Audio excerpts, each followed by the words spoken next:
এই অরিত্রে, ঠিক আছিস? আম সরি, আমি ভুলে গিয়েছিলাম তোর শ্বাসকষ্টের প্রবলেম আছে। সারহানের চোখে মুখে ফুটে উঠেছে অপরাধবোধ। সে ইচ্ছে করে মুখ চেপে ধরেনি, কিন্তু এখন এর ভোগান্তি পোহাতে হবে অরিত্রিকাকে। নিজের এহেন কাজে নিজেই বিরক্ত হলো। অরিত্রিকা সারহানের কণ্ঠস্বর শুনে ভিজে নেত্রে তাকালো। সারহান মুখ মলিন করে তার দিকে তাকিয়েছে। তার মনে হলো সারহান ভাই হয়তো নিজেকে অপরাধী ভাবছে। গলা শুকিয়ে আসায় অরিত্রিকা ধীর কণ্ঠে আওড়ালো, পানি খাবো সারহান ভাই, পানি দিন আমায়। সারহান আর দেরি না করে চপল পায়ে খাবার টেবিলের কাছে গিয়ে জগ থেকে এক গ্লাস পানি নিয়ে আসলো। সে বসে পানির গ্লাস অরিত্রিকার সম্মুখে ধরল। অরিত্রিকা হাত দিয়ে গ্লাস ধরতে যাবে, তখনই সারহান আদুরে স্বরে বলে উঠল। আমি খাইয়ে দিয়েছি। অরিত্রিকা তার হাত নামিয়ে নিল। সারহানের আদুরে স্বর শুনে কিছুটা আহ্লাদি হলো সে। চোখ ভিজে এলো অরিত্রিকার। সারহান সহজে কারোর সাথে এমন আদুরে কণ্ঠে কথা বলে না কখনো। সারহান সযত্নে নিজ হাত দ্বারা অরিত্রিকাকে পানি খাইয়ে দিল। সারহান গ্লাসটা মেঝেতে রেখে শান্ত স্বরে বলল, এখন কেমন লাগছে? কিছুটা সময় এভাবেই কেটে গেল চোখের পলকে। অরিত্রিকার শ্বাসকষ্ট একটু কমেছে। সে অতি ধীরে উত্তর দিল, এখন একটু ভালো। রুমে যেতে পারবে? অরিত্রিকার মুখে অসহায়ত্বের ছাপ স্পষ্ট। সে একা সিঁড়ি মারিয়ে হেঁটে যেতে পারবে না। ক্ষীণ দৃষ্টি ফেলল সারহানের পানে। সারহান তা দেখে বুঝলো অরিত্রিকা একা যেতে পারবে না। সে বলল, 5 মিনিট ওয়েট কর, ইশারাকে ডেকে দিচ্ছি, তোকে নিয়ে যাবে। অরিত্রিকা দুর্বল চিত্তে বলে উঠল। ঈশ্বর হয়তো ঘুমিয়ে পড়েছে, জেগে থাকলে আমার খোঁজে নিচে চলে আসতো। সারহানের মুখশ্রী গম্ভীর হলো। এভাবে তো সারা রাত এখানে বসে থাকা যায় না। সে কিছুটা চিন্তিত হয়ে বলল, তাহলে কি করার, চল আমি তোকে রুমে রেখে আসি। অরিত্রিকা ভাবলো সারহানের কথা না শুনে উপায় নেই। সে সায় জানিয়ে বলল, ঠিক আছে। সারহান দাঁড়িয়ে অরিত্রিকার দিকে হাত বাড়িয়ে দিল। অরিত্রিকা না বুঝে সারহানের দিকে তাকালো। সারহান তা দেখে বলল, হাত ধরে উঠে দাঁড়াও। অরিত্রিকা অস্বাচ্ছন্দ্যে হাত বাড়িয়ে সারহানের হাত ধরে উঠে দাঁড়ালো। সারহান তাকে আরেক হাতে প্যান্টের পকেটে ফোন পুরে অন্য পকেট থেকে রুমাল বের করলো। সে রাতে এসেই আর ড্রেস চেঞ্জ করেনি, কারণ সময় হয়নি। এসে এমপি মহোদয়ের সাথে কথা বলছিল। অরিত্রিকা সারহানের হাতে রুমাল দেখে ভাবলো এটা আবার কি করবে। সারহান রুমাল দ্বারা অরিত্রিকার মুখের কালি ধীরে ধীরে মুছে দিতে লাগলো। অরিত্রিকা যেন থমকে গেল। স্তম্ভিত নয়নে সে সারহানের দিকে তাকালো। তার সবকিছু কেমন অবিশ্বাস্য মনে হচ্ছে। এটা সে কি দেখছে? সারহান তার নিজ হস্তে মুখমণ্ডলে থাকা কালির আস্তরণ তুলে দিচ্ছে। সারহানের স্পর্শে অরিত্রিকা বিচলিত হলো। তার শরীর যেন অসাড় হয়ে আসছে। সে কিছুটা পিছিয়ে গেল। সারহান তখনই পুরুষালী মুঠো দ্বারা অরিত্রিকার হাত শক্ত করে ধরল। অরিত্রিকার কাছে সবকিছু অস্বাভাবিক লাগলেও সারহান স্বাভাবিক আছে। কালি মুছতে মুছতে সারহান গম্ভীর কণ্ঠে বলল, আর কোনোদিন এমন উদ্ভট সাজবি না, আর আমার সামনে এসব উদ্ভট পোশাকও আসবি না। কেমন পেত্তের মতো দেখাচ্ছে তোকে। আর সামনে গিয়ে একবার নিজেকে দেখবি কেমন লাগছে। আমার জায়গায় যদি আফ্রিদি থাকতো তখন কেমন হতো? লজ্জায় দাঁড়াতেই পারতি না তার সামনে। অরিত্রিকা অবুঝের ন্যায় চোখ পিটপিটিয়ে তাকালো। সারহান তা দেখে শ্বাস ফেলে বলল, বড় হচ্ছিস, সবকিছু বুঝতে শিখেছিস, ভদ্রভাবে চলাফেরা করবি। সারহান সুন্দরভাবে অরিত্রিকার মুখশ্রীর কালি মুছে দিল। হালকা হালকা কালি এখনো লেগে আছে মুখে। পানি দিয়ে মুখ না ধুলে উঠবে না। সারহান বলল, এই কালি কোথায় পেয়েছিস? অরিত্রিকা মিনমিনিয়ে উত্তর দিল। সাদাত কয়লা কিনে এনেছিল। সারহান তা শুনে ফোঁস করে নিঃশ্বাস ফেলল। এদের দ্বারা সব সম্ভব। এসব উদ্ভট কাণ্ডের জন্য কেউ কয়লা কিনতে যায়? সারহান আর কথা না বাড়িয়ে বলল, চল। কোথায়? সারহান রুড়ো গলায় বলল। এখানে দাঁড়িয়ে থাকার ইচ্ছে আছে? তাহলে থাক, আমি আমার রুমে চললাম। অরিত্রিকা করুণ স্বরে বলল, আমি একা যেতে পারবো না। তাহলে চল। অরিত্রিকার চোখে ঘুম নেই। সে শুধু এপাশ ওপাশ করছে। ঘুম আজ হয়তো চোখের পাতায় ধরা দিবে না। তবুও চোখ বন্ধ করে বিছানায় পড়ে রইল। পাশে দুই কুম্ভকর্ণ ঘুমাচ্ছে আরামসে। এদিকে অরিত্রিকা বিরক্ত হয়ে গেছে। কখন ঘুম আসবে চোখে? চোখ বন্ধ অবস্থায় মনে পড়ল তখনকার কথা। সারহান তাকে হাত ধরে সাবধানে রুমের সামনে রেখে গিয়েছিল। রুমে আসতেই দেখলো ইশরা আরিফা আগেই ঘুমিয়ে গেছে। অরিত্রিকার তৎক্ষণাৎ সারহানের বলা কথা মনে পড়ে গেল। সে দুর্বল চিত্তে হেঁটে গেল আয়নার সামনে। যেতেই তার চোখ বড় বড় হয়ে গেল। সে এই অবস্থায় নিচে গিয়েছিল। ভাবতেই নিজের মাথায় নিজেরই বাড়ি দিতে ইচ্ছা হলো। এই কারণে সারহান তাকে ওসব বলেছিল। টি শার্ট আর লুঙ্গিতে অদ্ভুত লাগলেও সে যে ওড়না নিতে ভুলে গিয়েছিল নিচে যাওয়ার সময়। এতটা গর্ধব কেন সে? অরিত্রিকা নিজেকে ঘুরিয়ে ফিরিয়ে দেখতে লাগলো আয়নার সামনে। দেখতে মোটেও খারাপ লাগছে না। টি শার্ট যথেষ্ট ঢিলেঢোলা, সেও মোটা নয়। তবুও এভাবে কারো সামনে যাওয়াটা খারাপ দেখায়। সে ভাবছে সারহানের সামনে তার মান সম্মান শেষ। লজ্জায় তো সামনেই যেতে পারবে না। তাকে নিশ্চয়ই সারহান ভাই বেয়াদব উপাধি দিয়েছে আজকে। এতেই হতাশায় ডুবে গেল সে। আর ভাবতে পারল না। এতটা কেয়ারলেস কেন সে? সবসময় ভুলভাল কাজ তার দ্বারাই কেন হয়? অরিত্রিকা না ভেবে চোখ মেলে ফোনটা হাতে নিল। কিছু একটা ভেবে সারহানের ফেসবুক আইডিতে ঢুকলো। সারহান ফেসবুকে বেশি অ্যাক্টিভ নয়, তবে তার নামে একটা পেজ আছে, সেটার মনিটরিং করে আবির নামের ছেলেটি। বিভিন্ন রাজনৈতিক পোস্ট, ছবি, ভিডিও শেয়ার করে পেজে। তা নিয়ে অরিত্রিকার কোনো মাথা ব্যথা নেই। রাজনীতি করতে হলে কত কি করতে হয়। অরিত্রিকা ফোন স্ক্রল করতে করতে একটা ছবিতে তার দৃষ্টি আটকে গেল। ছবিটির মালিককে সুদর্শন লাগছে। সুঠামদেহী শরীরে কালো শার্ট যেন সৌন্দর্যের মাত্রা বাড়িয়ে দিয়েছে। শ্যাম পুরুষকেও যে কালো শার্টে অতিরিক্ত মাত্রায় সুদর্শন লাগে তা হয়তো সারহানকে না দেখলে বিশ্বাস করতো না। ছবিটি পোস্ট করা হয়েছে 3 ঘন্টা আগে, তাই এত লাইক কমেন্ট। সে আগ্রহী হয়ে কমেন্ট বক্স দেখতে লাগলো কে কি কমেন্ট করেছে। কমেন্টগুলোর অর্ধেকের বেশি মেয়ে মানুষের পুতু পুতু মার্কা কমেন্ট। সারহানের ফ্রেন্ড লিস্টে মেয়ে খুব কম সংখ্যক রয়েছে। তারা সারহানের ফ্রেন্ড সার্কেলের সাথে যুক্ত। সারহানের প্রোফাইল লক্ষ্য না থাকায় সব মেয়ে মানুষ হামলে পড়েছে কমেন্টে। এসব দেখে অরিত্রিকা বিরক্ত হলো। অন্তকোণে কোথাও রাগ লাগলো। মেয়ে মানুষ ভদ্র নম্র হবে, কিন্তু এখানে পুরোই উল্টো। এসব আর দেখার ইচ্ছে হলো না অরিত্রিকার। সে ফোন রেখে দিল। ঘড়ির টিকটিক আওয়াজ হচ্ছে। সেই শব্দ নিস্তব্ধতায় যেন অধিক জোরে শোনা যাচ্ছে। সে অন্ধকারাচ্ছন্ন রুমের দিকে তাকিয়ে আছে, অপেক্ষা করছে নিদ্রারত। সারহান সোফায় বসে আরশাদ সাহেবের সাথে ব্যবসা নিয়ে আলোচনা করছে। সারহান তার বাবার কথা শুনে বোঝার চেষ্টা করছে। সাদাত ঘুমো ঘুমো চোখে সাদাতের পাশে বসলো। তার এখনো ঘুম পরিপূর্ণ হয়নি। কাল প্রায় 1টার সময় ঘুমিয়েছে, আর এখন সকাল 9টা বাজে, তবুও ঘুমের রেশ যেন কাটছেই না। তানিয়া বেগম ছোট ছেলেকে ডেকে তুলেছেন। আরশাদ সাহেব কথা থামিয়ে সাদাতকে বললেন, বাবা, তোমার তো এখনো ঘুমই কাটেনি, যাও আবারও ঘুমিয়ে পড়ো। সাদাত বুঝলো তার বাবা ঘুমের জন্য ব্যগ্র করছেন তাকে। সে কথা গায়ে মাখলো না, উল্টো হেসে বলল, আজ ঘুমাতে ভালো লাগছিল না, তাই আগেই উঠে পড়েছি। কাল থেকে ভাবছি 12টা পর্যন্ত ঘুমাবো। আরশাদ সাহেব বুঝলেন ছেলেটা বড্ড বদমাইশ হয়েছে। তিনি আর এসব নিয়ে কিছু বললেন না। সারহান সাদাতের দিকে তাকিয়ে বলল, রাতে কি করেছিস বাবাকে বলবো? সাদাত ভাইয়ের কথা শুনে ঢোক গিলে আমতা আমতা করে বলল, আরে রাতে তো আমি ঘুমিয়েছিলাম, তুমি কিসের কথা বলছো? সারহান ভ্রুকুচকে বলল, বুঝতে পারছিস না? না তো। সাথী বেগম রান্নাঘরের সামনে সকালে আইসক্রিম পড়ে থাকতে দেখেছেন। পুরো মেঝে আইসক্রিম গলা পানিতে ছেয়েছিল। তিনি ড্রয়িং রুমে এসে সাদাতকে জিজ্ঞাসা করলেন, সাদাত, তুই কোনো বিড়ালকে দেখেছিস আমাদের বাড়ির আশেপাশে ঘুরতে? সাদাত বলল, না তো, কোনো কিছু হয়েছে? সাথী বেগম মুখ গম্ভীর করে বললেন, আর বলিস না, রাতে মনে হয় কোনো বিড়াল এসেছিল বুঝলি। এক বাটি আইসক্রিম ফেলে দিয়েছে মেঝেতে, কিন্তু বিড়ালটাকে তো খুঁজেই পেলাম না। বিড়াল আসলো কোথায় থেকে? কোনোদিন তো বাড়ির আশেপাশেও দেখলাম না। সারহান এতক্ষণে বুঝলো বিড়াল খোঁজার কারণটা। ভাবতেই সে মৃদু হাসলো। অরিত্রিকা সাথী বেগমের চিন্তিত মুখ দেখে এগিয়ে এসে বলল, মা, কিছু হয়েছে? সাদাত তখনই বলে উঠল। চাচি বিড়াল খুঁজছে? অরিত্রিকা না বুঝে বলল। বিড়াল কি করেছে? সাথী বেগম বলল, আইসক্রিম ফেলে দিয়েছি। অরিত্রিকা বুঝলো আসল গন্ডগোল কোথায়। সে কি করে বলবে বিড়াল খুঁজে লাভ নেই, ওটা আমি করেছি। সারহান অরিত্রিকার দিকে তাকিয়ে হাসির রেখা টেনে সাথী বেগমকে বলল, চাচা, আমি রাতে কাল বিড়াল দেখেছি। বিড়ালটি খাবার চুরি করতে এসেছিল। আইসক্রিম খাবে আমার সময় আমি দেখে ফেলি। আমায় দেখি বিড়ালটি ভয় পেয়েছে। তারপর আর কি, বিড়াল আইসক্রিম ফেলে দিয়ে দৌড় দিল। তুমি বিশ্বাস করবে না, বিড়ালটি কিন্তু অনেক বড় ছিল। সারহানের কথা শুনে অরিত্রিকা আশ্চর্য হলো। এক নিমিষে কি করে মিথ্যা বলে দিল, আর শেষে কিনা তাকে বিড়াল বানিয়ে দিল। অসহ্য। সাথী বেগম একটু রাগ দেখিয়ে বললেন, কি সাহস ওই বজ্জাত বিড়ালের, সুযোগ পেয়ে বাড়িতে ঢুকে পড়ছে। মায়ের মুখে নিজের নামে এসব শুনে সে কটমট দৃষ্টিতে সারহানের দিকে তাকালো। মা, তুমি কি অবুঝ হয়ে গেছো? বিড়ালের কি হাত আছে? বিড়াল কি করে ফ্রিজ থেকে আইসক্রিম বের করবে বলো তো? অরিত্রিকা বিরক্তি প্রকাশ করে বলল। সাথী বেগমের এবার হুঁশ ফিরল মেয়ের কথায়। এটা তো ভেবে দেখেননি তিনি। এতক্ষণ অযথা বিড়াল খুঁজছিলেন। সাথী বেগম বোকামি বুঝতে পেরে বললেন, আসলেই তো, এটা ভেবে দেখিনি। অরিত্রিকা একবার সারহানের দিকে তাকিয়ে সাথী বেগমকে বললেন, তোমায় যে যা বলবে তাই বিশ্বাস করবে? আরশাদ সাহেব বললেন, যা হয়েছে তা নিয়ে ভেবে কাজ নেই, আমাদের মধ্যে হয়তো কারো থেকে ঘটনাটা ঘটেছে। সাথী বেগম নিজের বোকামতে নিজেই লজ্জা পেয়েছেন, তাই তারা দিয়ে বললেন, এসব ভেবে আর কাজ নেই, আমার অনেক কাজ বাকি আছে, আমি গেলাম। সাথী বেগম চলে যেতে অরিত্রিকা সারহানের দিকে গিলে খাওয়া দৃষ্টিতে তাকালো। সবসময় সুযোগ বুঝে তাকে অপমান করে। সারহান তার বাবার সাথে কথা বলায় ব্যস্ত থাকায় খেয়াল করেনি। সাদাত সারহানের দিকে অরিত্রিকাকে তাকিয়ে থাকতে দেখে বলল, এমন পিশাচিনীর মতো তাকিয়ে আছিস কেন ভাইয়ার দিকে? সাদাতের কথা শুনে সারহান কথা থামিয়ে দিয়ে অরিত্রিকার দিকে নিবিড় দৃষ্টি ফেলল।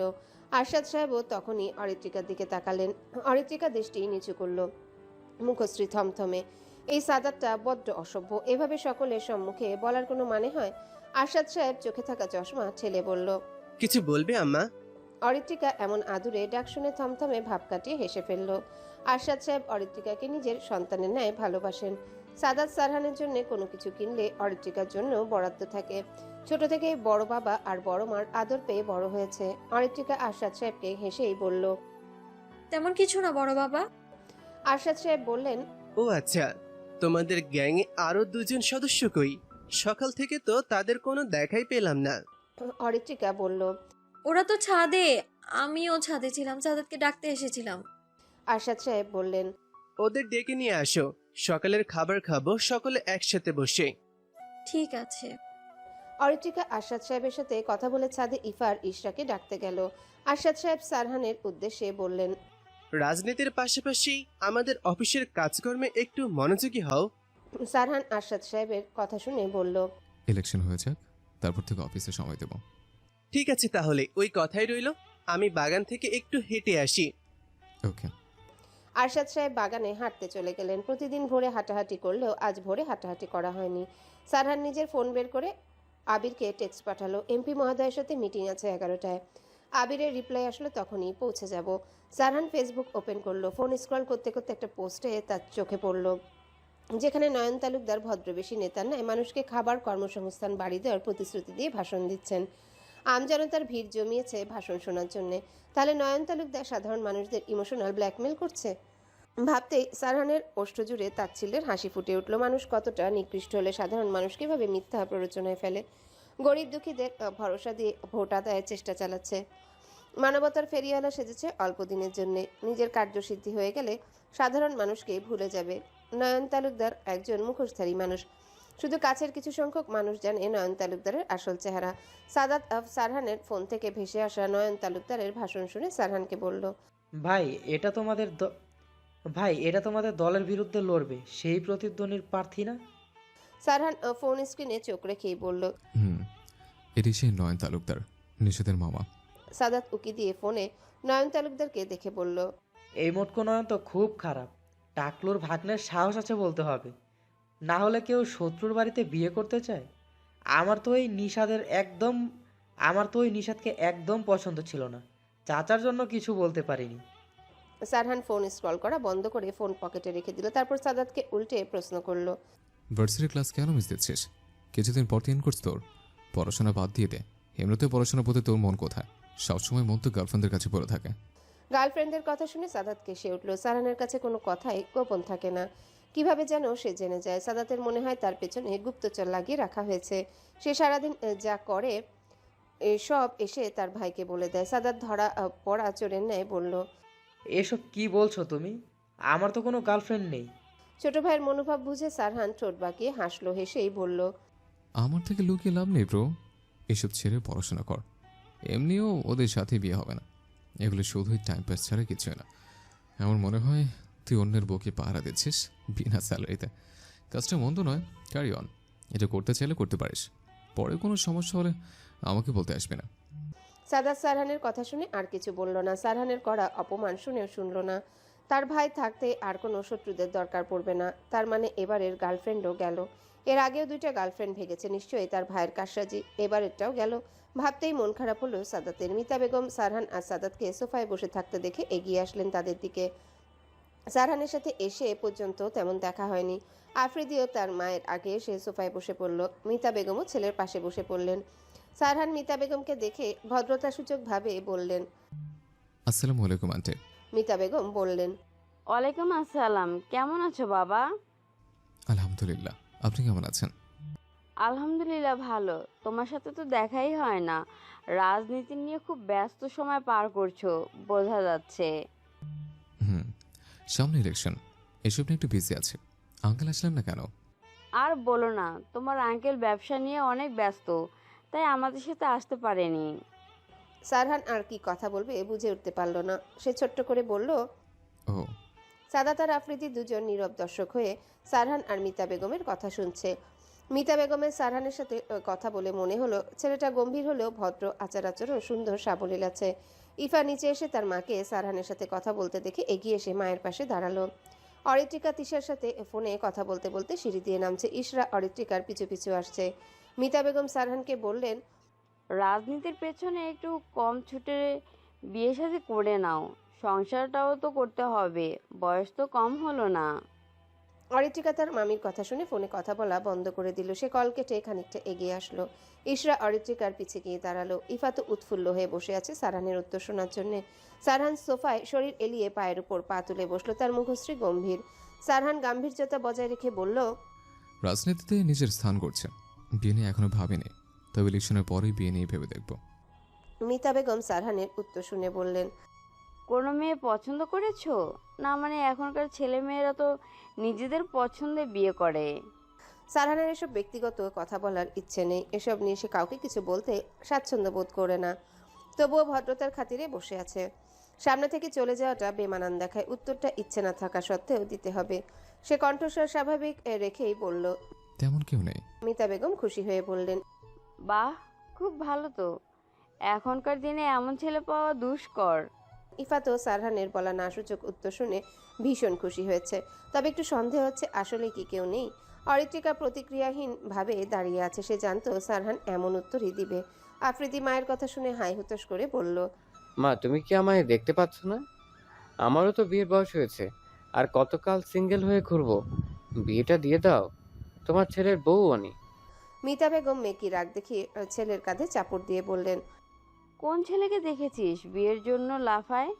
কানাডায় গিয়ে নির্লজ্জ হয়েছিস দেখছি। ছোট বড় না মেনে বিয়ের কথা বলে দিলি।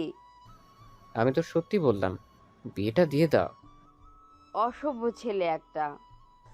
অরিত্রিকা, সাদাত, ইফা, ইশরা আফ্রিদির কথা শুনে হেসে উঠল। সারহানের মুখে কোনো হাসি নেই। সে মিতা বেগমকে বলল, আন্টি, আমার জরুরি কাজ আছে, উঠতে হবে। মিতা বেগম সারহানকে বলল, ঠিক আছে বাবা, যাও। সারহান নিজের হাতে থাকা ঘড়িতে টাইম দেখে নিল। বেশি সময় নেই, এখনই যেতে হবে।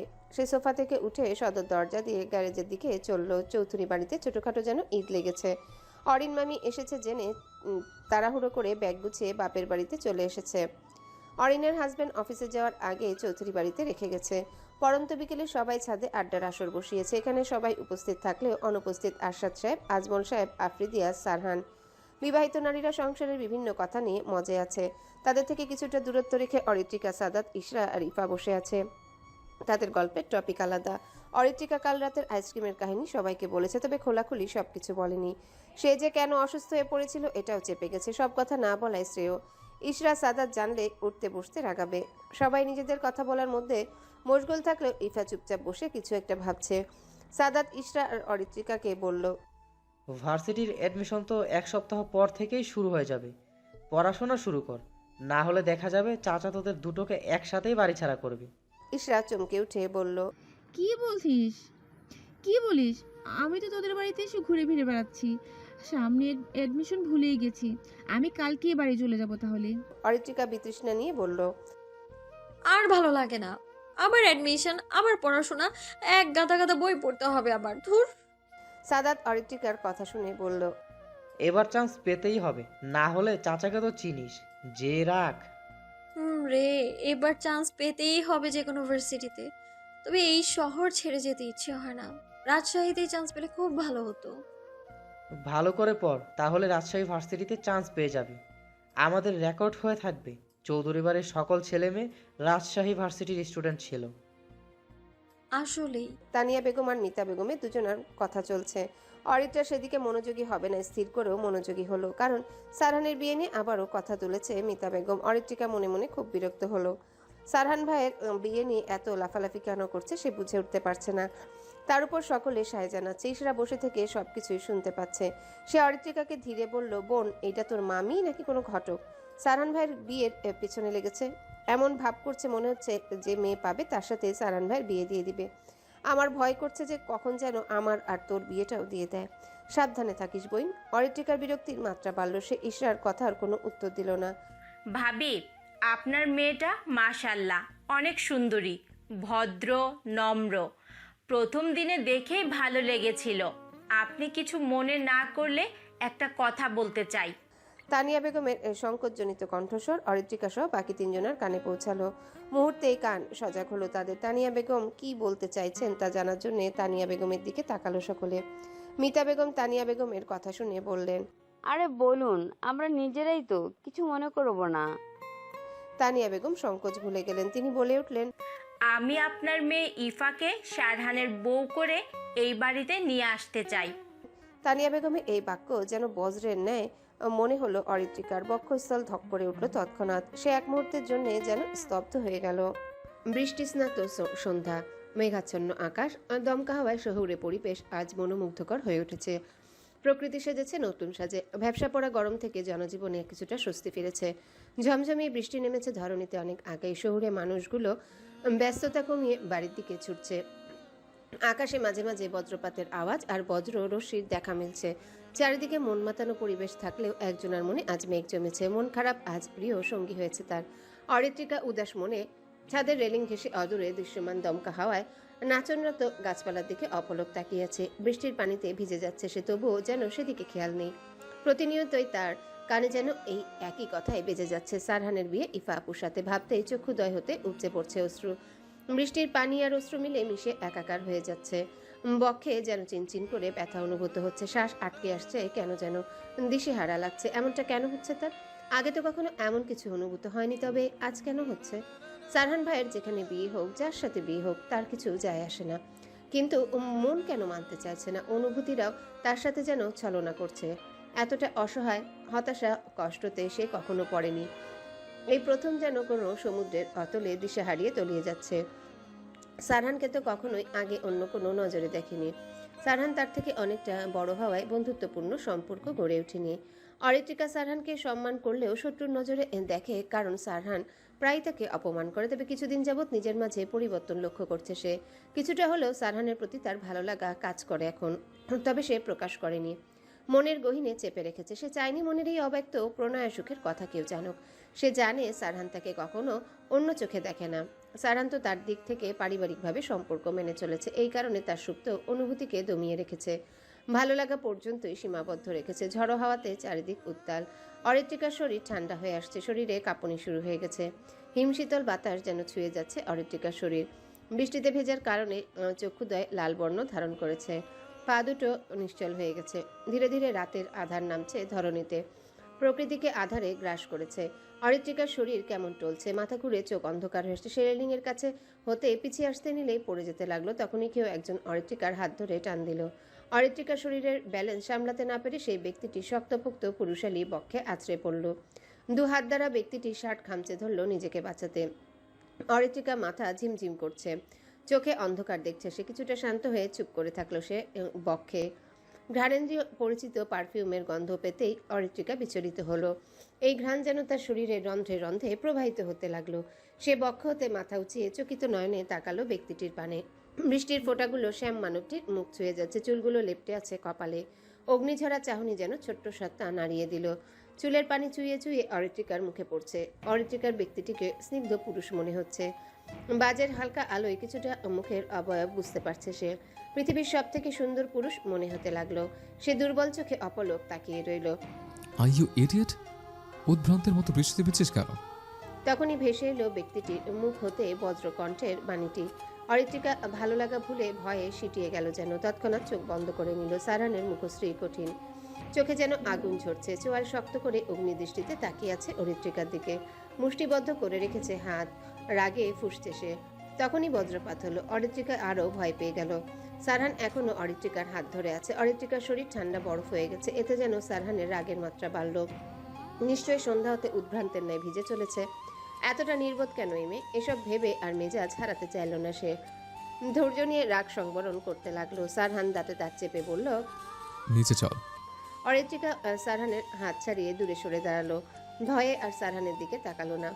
সারহান ভ্রুকুচকে তাকালো অরিত্রিকার দিকে, তাকালেও পরে তৎক্ষণাৎ চোখ ফিরিয়ে অন্যদিকে তাকালো।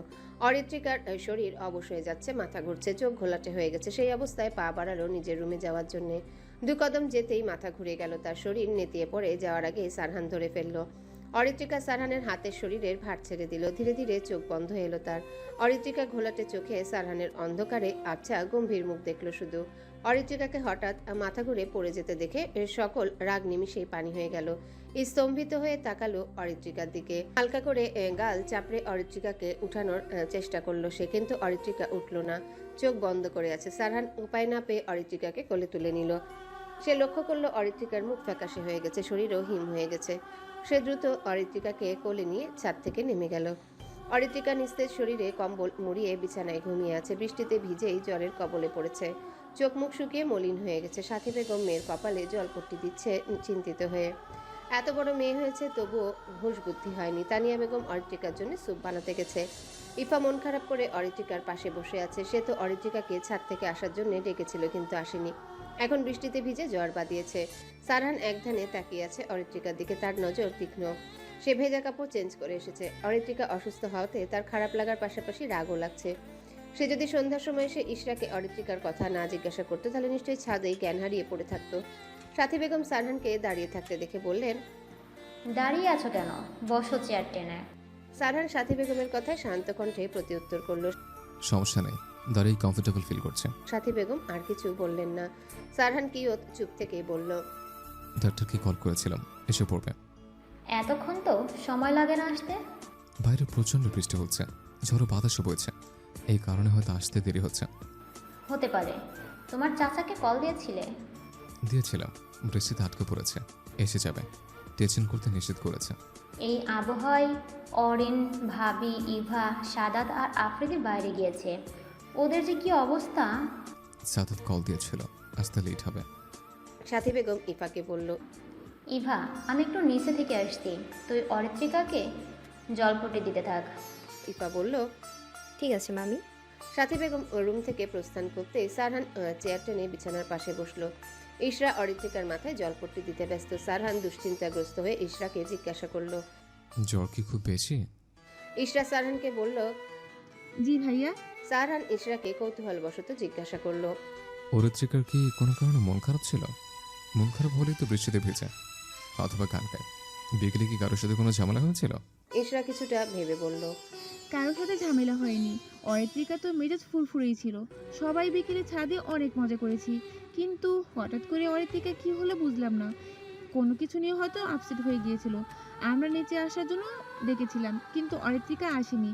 আমাদের সকলকে বলেছিল একটু পরে আসবে। আমরা আর জোর করিনি। বৃষ্টি হচ্ছিল, আমি ভেবেছি অরিত্রিকা ছাদ থেকে নেমে এসেছে। সারহান মনোযোগ দিয়ে শুনেও কিছু সুরাহা করতে পারলো না। অরিত্রিকার মাঝে মাঝে এই মেয়ের কি হয় সারহান বুঝে উঠতে পারে না। বৃষ্টিতে ভিজে তারও মাথা ব্যথা করছে, গলাতে কেমন খুসখুস করছে। সারহান ইশরাকে বলল, এক কাপ কফি নিয়ে আসতে পারবে? ইশরা ভাবলো যাবে কি যাবে না, গেলে অরিত্রিকাকে কে দেখবে। আর বড় মানুষের কথা অমান্য করা খারাপ দেখায়, মুখের উপর না বলা যায় না। অন্য কেউ হলে বলতেও যেতে পারবো না, কিন্তু সারহানকে না বলা যাবে না, যদি ধমক দেয়। ইশরাকে গভীর চিন্তায় মগ্ন দেখে বলল, যাবি? ইশরা বলল, যাচ্ছি। ইশরা রুম থেকে বেরিয়ে সারহানের জন্য কফি আনতে গেল। সারহান ট্রাউজারের পকেট হতে ফোন বের করে ডাক্তারকে কল দিল। ফোন বন্ধ বলছে। সারহান এতে প্রচন্ড বিরক্ত হলো। বিপদের সময় এমনই হয়, কাউকে কলে পাওয়া যায় না। সে ফোন আবারও পকেটে পুরল। অরিত্রিকা জ্বরের ঘরে কেঁপে কেঁপে উঠছে, কিছু একটা বিড়বিড় করে চুপে চলেছে। অনেকটা ধীরে বলার কারণে সারহানের কান অব্দি পৌঁছাচ্ছে না। সারহান মনোযোগ দিয়ে শোনার চেষ্টা করলো, কিন্তু ব্যর্থ হলো শুনতে। অরিত্রিকার হয়তো জ্বর বেড়েছে, সেই কারণে বিলাপ বকছে।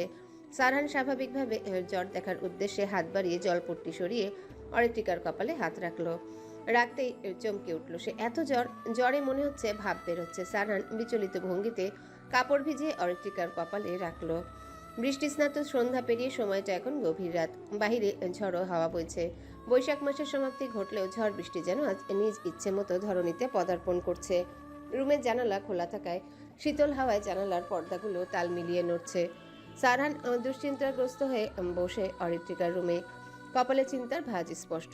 দৃষ্টি তার অরিত্রিকার দিকে। মেয়েটা জ্বর নিয়েও বেঘরে ঘুমাচ্ছে। মাঝে মাঝে ঠান্ডা অনুভূত হওয়ায় নড়ে চড়ে উঠছে। সারহান ছোট টেবিলে রাখা পানির বাটিতে কাপড় ভিজিয়ে অরিত্রিকার কপালে সুন্দরভাবে মেলে দিল। এর মাঝে সে ডাক্তারকে অনেকবার কল দিলেও বারবার ফোন বন্ধ বলছে, হয়তো নেটওয়ার্ক প্রবলেম। বৃষ্টিতে নিশ্চয়ই আটকে গেছে কোথাও। সারহানের মাথা ব্যথাও বেড়ে চলেছে। সে ধৈর্য নিয়ে সহ্য করছে। ইশরাও এখনো কফি নিয়ে আসেনি। সাথী বেগম আর তানিয়া বেগমেরও কোনো দেখা নেই। সারহান রুমে জানালা ভেদ করে বাইরে দৃষ্টি ফেলল। আবহাওয়া আরও খারাপ হয়ে গেছে। ঝড় বৃষ্টির গতি বেড়েছে, শো শো করে বাতাসের ধ্বনি ভেসে আসছে। সারহান অরিত্রিকার কপাল থেকে কাপড় সরিয়ে আবারও হাতের উল্টো পাশ দিয়ে কপাল স্পর্শ করে দেখল জ্বর কমেছে কিনা। সে অনুভব করলো জ্বর আগের থেকে অনেকটা কম। এতে কিছুটা স্বস্তি পেল সে। প্রথমে জ্বরের তাপ বেশি থাকায় সারহান আতঙ্কিত হয়ে গিয়েছিল। সে কখনো কাউকে অসুস্থ হলে সেবা করেনি, এই প্রথম এতটা যত্ন করে সেবা করলো। এই অনুভূতিটা মোটেও মন্দ নয়। তাকে যদি বাহিরের এই জলপট্টি দিতে দেখতো, নিশ্চয়ই অনেকেই অবাক হতো। হওয়ারই কথা। রাজনীতিতে যুক্ত কাঠখোট্টা মানুষ কখনো কি এসব কাজ করে? হয়তো করে, তবে খুব কম সংখ্যক। অরিত্রিকা শীতল কিছু কপালে অনুভব হতেই নড়ে চড়ে উঠল। ঘুমাচ্ছন্ন মুহূর্তকে বিদায় দিয়ে পিটপিটিয়ে চাইল সে। শরীরে তীব্র ব্যথা অনুভব হলো। জ্বরে যথেষ্ট কাবু করে ফেলেছে বুঝল সে। তন্দ্রাচ্ছন্ন চোখে দুর্বল চিত্তে তাকাতেই সামনে আবিষ্কার করলো সারহানকে। তাকিয়ে কয়েকবার নেত্রপল্লব ঝাপটালো সে। সারহান অরিত্রিকা জাগার সাথে সাথে নিজের হাত গুটিয়ে নিল। অরিত্রিকা বোঝার চেষ্টা করলো আসলে কি সারহান তার সামনে বসে আছে কিনা। বোঝার আগে অসহ্য মাথার যন্ত্রণায় চোখ মুখ কুঁচকে এলো তার। সে এক হাতে তার মাথা চেপে ধরল। মাথা ব্যথা করছে? অরিত্রিকার কানে ভেসে এলো শান্ত কণ্ঠস্বর। সে আবারও সামনে বসা সারহানের দিকে চঞ্চল দৃষ্টিতে তাকালো। মনে হচ্ছে সে ভুল শুনছে। এটা কি আদৌ সম্ভব? সারহান তার রুমে প্রয়োজন ছাড়া কখনো আসে না। গুটি কয়েকবার এসেছে হয়তো, তাও বকাঝকা করতে। রুমে এসে বসে থাকবে এটা যেন অরিত্রিকার কাছে স্বপ্ন মনে হলো। ঘোলাটে চোখে বেশ কয়েকবার তাকিয়েও ভ্রম কিনা তা বুঝতে পারল না। আবারও সেই অসহ্যকর কথাগুলো মনে পড়ে গেল। এতেই চোখে অশ্রু ভিড় করলো অরিত্রিকার। সে অশ্রুসিক্ত নয়নে সারহানের দিকে তাকিয়ে আছে। সারহান অরিত্রিকার কান্না করা দেখে শুধালো, কান্না করছিস কেন? মাথা ব্যথা করছে কে? অরিত্রিকা বাচ্চার ন্যায় ঠোঁট উল্টে জবাব দিল। না। তাহলে? অরিত্রিকার একটু অভিমান হলো। সে কেন কান্না করছে যন্ত্রমানবটা বুঝতে পারছে না কেন। অরিত্রিকা অভিমানী কণ্ঠে উত্তর দিল, আপনাকে বলবো না আমি। সারহান ভ্রুকুচকে বলল, তাহলে কাকে বলবে? অরিত্রিকা চুপ হয়ে গেল। চক্ষু হতে নির্গত নোনা পানির ফোয়ারা থেমে থেমে গাল বেয়ে পড়ছে। অরিত্রিকার মস্তিষ্ক ধরে নিয়েছে সামনে দণ্ডায়মান ব্যক্তিটি তার মনের ভুল। মানুষটি তো তাকে আশেপাশেও ঘেঁষতে নিষেধ করেছে ভেবেই মলিন হাসলো। ভ্রম হয়েছে তো কি হয়েছে, কথা তো বলতে পারছে সে। অরিত্রিকা ঝিমিয়ে যাওয়া চোখে তাকে অভিমানী কণ্ঠে উত্তর দিল, যে আমায় বুঝবে তাকে বলবো, আপনাকে কখনো বলবো না, কারণ আপনি আমায় বোঝেন না। অরিত্রিকার মুখে এহেন কথা শুনে স্তম্ভিত হয়ে গেল সারহান। তার অধৈর্যকল কিছুটা ফাঁক হয়ে গেল। সে বিস্মিত নয়নে অরিত্রিকার দিকে চাইল। অরিত্রিকা তার দিকে তাকিয়ে আছে। সারহান কিয়ৎ চুপ থেকে স্বাভাবিক স্বরে জানতে চাইল, কি হয়েছে বল। বললে আজ থেকে তোকে আর বকবো না। অরিত্রিকা শুয়ে থাকা অবস্থায় নিজের হাত দ্বারা চোখ মুছল। চোখ মুছে করুণ স্বরে সারহানকে বলল, আপনি বিয়েটা করবেন না সারহান ভাই? বিয়ে নামক শব্দটা শুনতে সারহান অবাক হয়ে গেল। সে অবাকতার রেশ কাটিয়ে তীক্ষ্ণ চোখে অরিত্রিকার কান্নায় বিধ্বস্ত মুখ পানে তাকালো। এতটুকু সময় কান্নাকাটি করে চোখ নাক লাল করে ফেলেছে। আর বিয়ের কথা আসছে কেন? বিয়ে নিয়ে তো সে আপাতত ভাবছে না। সারহান থমথমে মুখে বলল, আমার বিয়ের কথা আসছে কেন? আর বিয়ের করলে তোর কি সমস্যা? তুই নিষেধ করছিস কেন? অরিত্রিকা সারহানের কথা শুনে আঘাত পেল মনে। বক্ষে যেন নীরব ঝড় বয়ে গেল। তার মানে সারহান ভাই ইফা আপুকে বিয়ে করতে রাজি হয়ে গেছে। জ্বরের ঘরে অরিত্রিকার যেন সব এলোমেলো লাগছে। দুঃখে চিৎকার করে কাঁদতে ইচ্ছে হচ্ছে। সে আর সহ্য করতে না পেরে শয়নরত অবস্থায় ফুপিয়ে কেঁদে উঠল। অরিত্রিকাকে কাঁদতে দেখে সারহান ভড়কে গেল। সে বিচলিত ভঙ্গিতে বলল, কাঁদছিস কেন আবার? অরিত্রিকা রাগাশ্রয়ী মুখে বলল, আপনি খুব খারাপ সারহান ভাই। সারহান বুঝলো অরিত্রিকা জ্বরের ঘরে এসব আবল তাবল বকে চলেছে। সে অরিত্রিকার কান্না থামাতে বলল, আচ্ছা আমি খারাপ, ভালো হতে হলে কি করতে হবে বল। অরিত্রিকা সারহানের কথা শুনে কান্না করা বন্ধ করে দিল। কিছুটা শান্ত হয়ে দুঃসাহসিক কাজ করে বসল সে। নিজের কম্পনরত হাত দ্বারা সারহানের পুরুষালী শক্তপোক্ত হাত নিজ নরম মোলায়েম দু হাতের মাঝে আবদ্ধ করে নিল। সারহান অরিত্রিকার এমন কাজে চমৎকৃত। বিস্ময়ে নির্বাক সে সরু চোখে তাকালো অরিত্রিকার দিকে।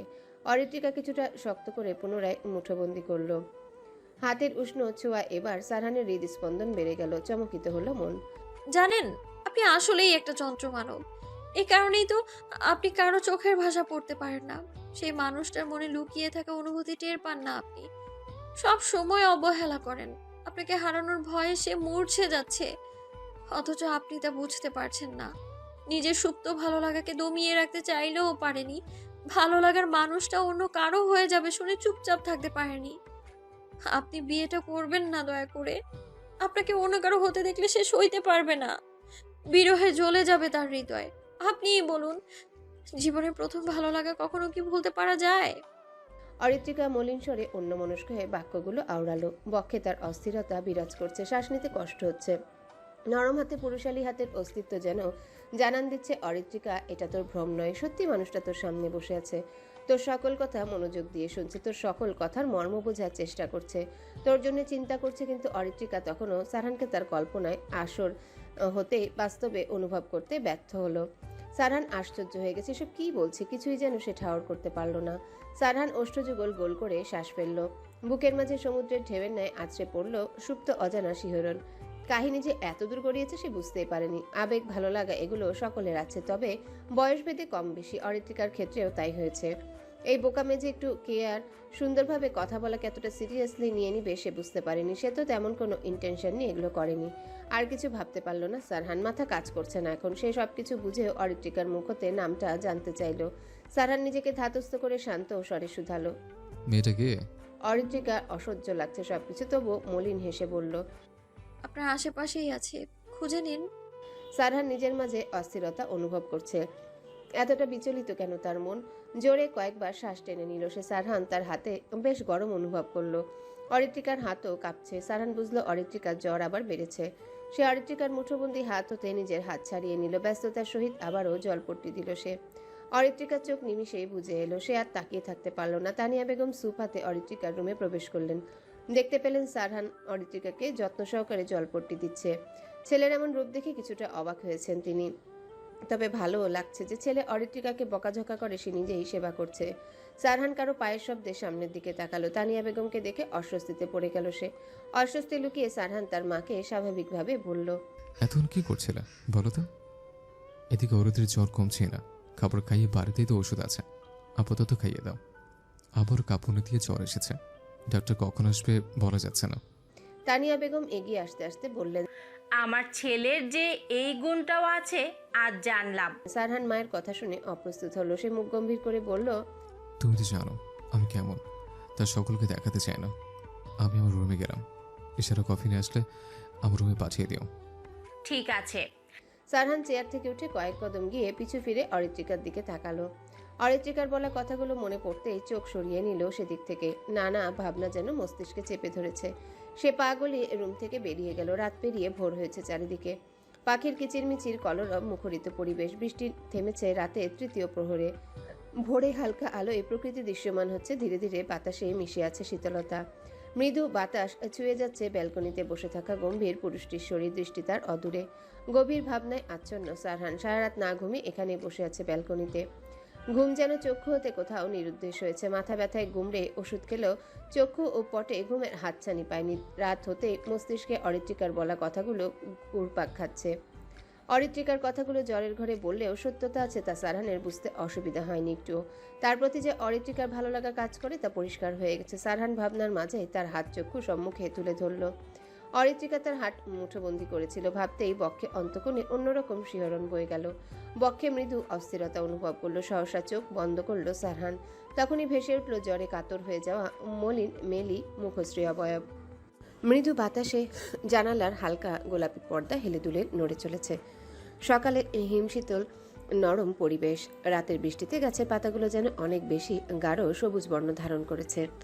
গাছের পাতায় অবশিষ্ট বৃষ্টিকণায় সূর্যের আলো পড়তে মুক্তান্নে জলজল করে উঠছে। সূর্যের আলো জানালা ভেদ করে অরিত্রিকার রুমে প্রবেশ করছে। ঝিকিমিকি রৌদ্রস্নাত প্রকৃতি মোটেও মন্দ লাগছে না। অরিত্রিকা বিছানায় আধা শোয়া হয়ে বসে আছে। মুখশ্রী শুকনো মলিন। এক রাতে মেয়েটিকে জ্বর অনেকটাই কাবু করে ফেলেছে। অতিরিক্ত ঘুমের কারণে চোখ মুখ ফুলে গেছে। রাতে ঝড় বৃষ্টি কমে এলে ডাক্তার এসেছিলেন চৌধুরী বাড়িতে। তিনি অরিত্রিকাকে অতিরিক্ত জ্বর ওঠার কারণে ইঞ্জেকশন দিয়েছেন, সাথে আরও কিছু ওষুধ। এতেই অরিত্রিকা ঘুমে বিভোর হয়ে গিয়েছিল। এখনও চোখে ঘুম জড়িয়ে আসছে। কখন রাত পেরিয়ে ভোর হয়েছে বুঝতেই পারেনি। অরিত্রিকা ঘুমে ঢুলু ঢুলু চোখে দেয়ালে টাঙানো ঘড়ির দিকে তাকালো। 9:20 বাজে। রাতে স্যুপ খেয়েছে শুধু। খিদেতে পেটে মনে হচ্ছে ইঁদুর দৌড়াচ্ছে। সাথী বেগম অরিত্রিকাকে ডেকে ফ্রেশ হয়ে বিছানায় বসে থাকতে বলেছেন। সে অসুস্থ হয়ে একটা দিক ভালো হয়েছে। মায়ের আদর যত্ন ভালোবাসা পাচ্ছে বেশি করে। অরিত্রিকা এক ধ্যানে অফ হোয়াইট দেয়ালে রং তুলি স্বতঃস্ফূর্ত আঁচড়ে আঁকা ফুলগুলোর দিকে তাকিয়ে রইল। দেখতে অসম্ভব সুন্দর লাগছে। তার মনে পড়ে যখন সে সদ্য কলেজে উঠেছিল, সেই সময় তাদের বাড়ি পুনরায় রং করা হয়। অরিত্রিকা তার বাবাকে বলেছিল নিজের ঘরের দেয়ালে ফুলের পেন্ট করাবে। আজমল সাহেব মেয়ের কথা রাখেন, কিন্তু মেডিকেলে চান্স না পাওয়ায় সবকিছু অন্যরকম হয়ে গেল। অরিত্রিকার সাথে তার বাবা ভালোভাবে কথা বলেন না। অরিত্রিকা মানে তার গাফিলতির কারণেই মেডিকেলে চান্স পায়নি ভাবতেই বুক চিরে দীর্ঘ নিঃশ্বাস বেরিয়ে এলো। সাথী বেগম খাবার প্লেট হাতে রুমে প্রবেশ করলেন। মেয়েকে গভীর চিন্তায় মগ্ন দেখে তিনি ডেকে উঠলেন, অরিত্রিকা, এত কি ভাবছিস? অরিত্রিকার ভাবনা সুতো ছিল তখনই। সে সাথী বেগমের দিকে তাকিয়ে ধীর কণ্ঠে বলল, তেমন কিছু না। সাথী বেগম গিয়ে মেয়ের পাশে বসলেন। নিজ হাতে ভাত মাখিয়ে অরিত্রিকাকে বললেন। নে হাঁ কর। অরিত্রিকা খাবার মুখে নিল, নিতেই অনুভব করলো সে খেতে পারছে না, কেমন বিস্বাদ লাগছে মুখে। চোখ মুখ কুচকে গেল তার। সাথী বেগম অরিত্রিকার মুখশ্রী কুচকানো দেখে বললেন, কি হয়েছে? মা, ভাত খেতে পারছি না, স্বাদ লাগছে না, পানি দাও। সাথী বেগম অরিত্রিকার হাতে পানির গ্লাস এগিয়ে দিলেন। অরিত্রিকা পানি দ্বারা মুখের ভেতরে থাকা ভাত গিলে ফেললো। পানিও তেতো লাগছে, মুখ কুচকেই বলল, আমার খেতে ইচ্ছে করছে না আর, নিয়ে যাও খাবার। ওষুধ খেতে হবে, এত অল্প খেলে হবে না, আরেকটু খা। অরিত্রিকা মুখ ভার করলো। সাথী বেগম দেখলেও ভাত মাখিয়ে অরিত্রিকাকে খাইয়ে দিলেন। 3-4 বার খেয়ে আর খেল না অরিত্রিকা। সাথী বেগম প্লেটে হাত ধুয়ে ডাক্তারের দেয়া কয়েক রকমের ঔষধ খোসা ছাড়িয়ে মেয়ের হাতে দিলেন। অরিত্রিকা সবগুলো ঔষধ খেয়ে হাঁপ ছেড়ে বাঁচল যেন। অরিত্রিকা নিজের রুমে কারো উপস্থিতি না দেখে সাথী বেগমকে জিজ্ঞাসা করলো, মা, কাউকে দেখছি না, কোথাও গিয়েছে কি? না, সবাই নিচে আছে। তুই যখন ঘুমাচ্ছিলি সবাই তোকে দেখতে এসেছিল। ইষ্টা বাসায় চলে গেছে। তোর ফুফা কল করেছিল, সাদাত বাইকে করে রেখে এসেছে। ও। আমি নিচে গিয়ে ইফাকে তোর কাছে পাঠিয়ে দিচ্ছি। একা একা নিশ্চয়ই ভালো লাগবে না। অরিত্রিকার মুখ থমথমে হয়ে গেল। সে থমথমে ভাব বজায় রেখে বলল, ঠিক আছে। সাথী বেগম রুম থেকে বেরিয়ে যাবে এমন সময় অরিত্রিকা মিয়ে যাওয়া কণ্ঠে জিজ্ঞাসা করলো, মা, বাবা আমায় দেখতে এসেছিল? সাথী বেগম থেমে প্রত্যুত্তর করলো, উনি তোর বাবা হয়, কোনো শত্রু না। মেয়ে অসুস্থ তা দেখে বাবাকে চুপ করে বসে থাকতে পারে? রাত থেকে তোর জন্য টেনশন করছে, রাতে অনেকবার এসে দেখে গেছে। অরিত্রিকার মন ভালো হয়ে গেল। সারহান, তোর চোখ এত লাল লাগছে কেন? সারাত ঘুমাসনি? সারহান আজ এমপি মহোদয়ের সাথে দেখা করতে ওনার বাড়িতে এসেছে, সাথে আবিরও আছে। আবির সোফায় বসে অনেকক্ষণ যাবৎ খেয়াল করছে সারহানের চোখ টকটকে লাল। এর দুইটা কারণ হতে পারে। প্রথমত গঞ্জিকা সেবন, ছাইপাস খাওয়া, দ্বিতীয়ত রাতে ঘুম না হওয়া। প্রথম কারণটা সারহানের ক্ষেত্রে প্রযোজ্য নয়। সে জানে তার বন্ধু যথেষ্ট ভালো এসবের দিক দিয়ে। তাহলে কি দ্বিতীয় কারণ? মনে হলে ছোট্ট বিষয় নিয়ে জগা খিচুড়ি পাকাচ্ছে আবির। মাথায় তার অসংখ্য কথা ঘুরছে। সে আর কৌতূহল দমিয়ে রাখতে না পেরে সারহানকে সরাসরি প্রশ্ন করেই ফেলল। সারহান আবিরের কণ্ঠস্বর শুনে ছোট্ট করে উত্তর দিল। হুম। আবির যেন সারহানকে জানানোর পথ পেয়ে গেল। মনে মনে অসংখ্য শয়তানি ফোন দিয়ে আটল। আবির শয়তানি হাসি দিয়ে বলল, নতুন নতুন গার্লফ্রেন্ড হয়েছে নাকি ভাই? এমন হয় রে, প্রথম প্রথম প্রেমে পড়লে সারা রাত জাগতে হয়, প্রেমালাপ করতে হয়। আবিরের কথা শুনে সারহানের ভ্রু কুচকে গেল। এসব কি বলছে আবির? গার্লফ্রেন্ডের সাথে কথা? আজব। সারহান ব্যগ্র কণ্ঠে বলে উঠল, ভালোই তো, তোর এক্সপিরিয়েন্স আছে দেখছে, থাকারই কথা। তোর গার্লফ্রেন্ডের সংখ্যা তো গুণে শেষ করা যাবে না, কিছুদিন পর পর নতুন নতুন। আবির সারহানের কথা শুনে গা গুলিয়ে হেসে দিল। সারহান মোটেও মিথ্যা বলছে না। আবির হেসেই বলল, সেই বাতাস তো তোরও লেগেছে রে বড়। আবার বল, ভাবির নাম কি? সারহান সরু চোখে আবিরের দিকে তাকিয়ে বলল, তোর মতো আমার ক্যারেক্টারের সমস্যা নেই যে রাত জেগে কথা বলে নিজের সময় নষ্ট করবো। ওসব ছাড়াও আমার অনেক কাজ আছে। আবির দুঃখী মুখ করে হতাশার ভঙ্গিতে বলল, আমার মনে হয় তোর জীবনে কোনো শখ আহ্লাদ নেই, রাজনীতিতেই সংসার পেতে বসে আছিস। আমার কষ্ট হয় জানিস। আমি মনে হয় এই জীবনে চাচ্চু ডাক শুনতে পাবো না। অন্তত চাচ্চু ডাক শোনার ইচ্ছা পূরণ করতে বিয়েটা কর ভাই। সারহান মুখ কুচকে বলল, তোর মতো ড্রামাবাজ আমি খুব কমই দেখেছি। মেয়েদের মতো তো ন্যাকামি করিস কেন? সত্যি বললেই ন্যাকা লাগে তোর। এমন একজনের সাথে তোর বিয়ে হোক যে তোর সম্পূর্ণ বিপরীতধর্মী মানুষ, সারাদিন তোকে জ্বালিয়ে মারবে, তখন দেখবি ন্যাকামি কি। আস্তে কথা বল, ভুলে যাস না আমরা এখন কোথায় আছি। আবির চুপ হয়ে গেল। মনে মনে অনেকটাই বিরক্ত সে। সারহান বিয়েটা করলে বাড়িতে এসে মা বাবাকে বলতে পারতো সারহানেরও বিয়ে হয়ে গেল, সকলের বউ আছে, এবার আমার বিয়েটাও তোমরা দিয়ে দাও। তার হচ্ছে কোথায়? সারহানকে বিয়ের কথা বলেও কোনো লাভ হচ্ছে না। সাহস করে নিজের বাড়িতেও নিজের বিয়ের কথা বলতে পারছে না। কি যে মুসিবত! সারহান আবিরের কথায় আর পাত্তা না দিয়ে পকেট হতে ফোন বের করলো। কপালে চিন্তার ভাঁজ। ফোনের লক খুলে কল লিস্টে কারো নাম্বার খুঁজতে লাগলো। কিছুক্ষণ ঘাটাঘাটি করে কাঙ্ক্ষিত নাম্বারটি ভেসে উঠল ফোন স্ক্রিনে। ইংরেজি অক্ষরে ফাইরুজ নামটা সেভ করা। কিয়ত ওই সময় ভাবনায় মত্ত হলো সে। ভাবতে লাগলো কল দিবে কিনা। 2-3 বার কল দিতে গিয়ে সারহানের আঙ্গুল আটকে গেল।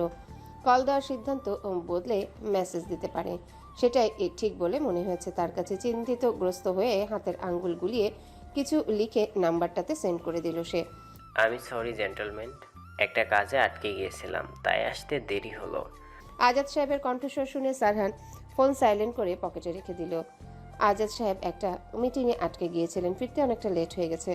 সোফা থেকে উঠে সারহান আজাদ সাহেবের সাথে হাত মিলিয়ে বলল, ছোট্ট একটা বিষয়কে এত সিরিয়াসলি নেওয়ার প্রয়োজন নেই আজাদ সাহেব। আবিরও সারহানের সাথে দাঁড়িয়েছে। আজাদ সাহেব হেসে বললেন, সময়ের মূল্য অনেক, একবার সময় চলে গেলে ফিরে পাওয়া যায় না। আমিও সময় নষ্ট করতে পছন্দ করি না। যাই হোক, দুজনেই বসো।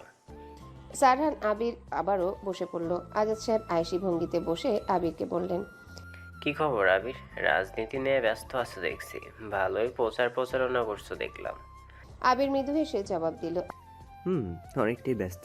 আজাদ সাহেব হেসে বললেন, চালিয়ে যাও, ইলেকশনে আবার জয়লাভ করতে হবে। অরিত্রিকা গোসল সেরে মাত্রই রুমে এসেছে। তোয়ালে দিয়ে চুল মুছে দুর্বল হাতে, মুখে কিছুটা বিরক্তির ভাঁজ। কোনো মতে ভেজা চুল মুছে ড্রেসিং টেবিলের আয়নার সামনে দাঁড়ালো। সেখান হতে চিরুনি নিয়ে চুল আঁচড়াতে লাগলো। চুল মুছে তোয়ালে পড়তে বসে সেই চেয়ারে মেলে দিল। এখন বাহিরে যেতে ইচ্ছা করছে না। অরিত্রিকার শরীর কিছুটা সুস্থ, এখন জ্বর নেই, তবে শরীরে ব্যথা করছে, দুর্বল লাগছে। ক্লান্ত ভঙ্গিতে বিছানায় বসে পড়ল। এতটুকু কাজ করতেই হাঁপিয়ে গেছে সে। বিছানায় হেলান দিয়ে তিশাকে কল করার জন্য ফোনটা হাতে নিল। ইশরা চলে গেছে, মনটা ভালো নেই। ইফা থাকলেও কথা বলতে ইচ্ছা করছে না। তিশা আসলে হয়তো মনটা ভালো থাকবে। ফোন হাতে নিয়ে দেখলো ফোন স্ক্রিনে অসংখ্য নোটিফিকেশন জমা হয়েছে। অরিত্রিকা নোটিফিকেশন অল ক্লিয়ার করতে গিয়ে একটা নোটিফিকেশনে তার চোখ আটকে গেল। বক্ষে তখনই মৃদু কম্পন বয়ে গেল। কিছুটা অস্থিরতা অনুভব করলো সে। অবিশ্বাস্য ভঙ্গিতে কয়েকবার পলক ঝাপটালো সে।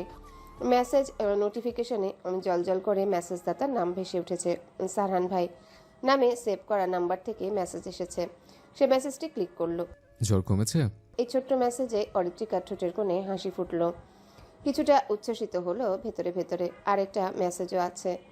সে মেসেজে উৎসাহের সাথে পড়তে লাগলো, খাবার খেয়ে ঠিকমতো ওষুধ খাবে, রেস্ট নেবে, অরুণচণ্ডীর মতো অসুস্থ শরীরে লাফিয়ে লাফিয়ে ঘুরবি না। অরিত্রিকা যতটুকু খুশি হয়েছিল তা এক নিমিষে ফাটা বেরুনে নেই চুপসে গেল। সে কি সবসময় এমন লাফিয়ে বেড়ায় নাকি? মাঝে মাঝে একটু শয়তানি করে, তাই বলে উড়নচণ্ডী বলবে? এটা মানা যায় না। বারবার শুধু অপমান, তাই না?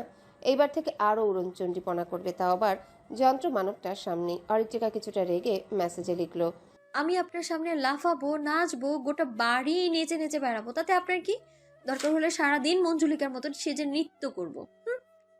তৎক্ষণাৎ আর কোনো মেসেজের রিপ্লাই আসলো না। অরিত্রিকা রেগে থাকলেও তার মন পড়ে রইল ফোনের দিকে। মন বলছে রিপ্লাই আসুক। অনুভূতি আসলেই ছন্ন ছাড়া হয়। কিছুটা সময় যেতে মনে পড়লো সে তো তিশাকে কল দিতে চেয়েছিল।